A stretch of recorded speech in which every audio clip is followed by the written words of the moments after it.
David, morning. Morning, sir. Can you just tell us about your favourite book that you've been reading? My favourite book?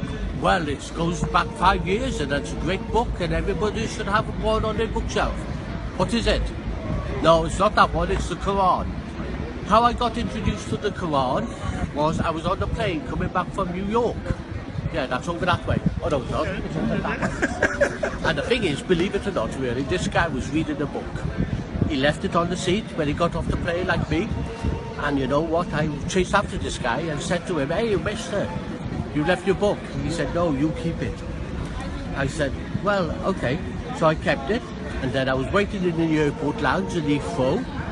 And what happened? I started to cry when I read the Quran. So I put the book down. I was happy. I was still the same. And then I picked it up again. I started to cry. And then I got a taxi to my brother's in London. And then what happened? I told him about the Quran, that had made me cry. And do you know what? Just a moment.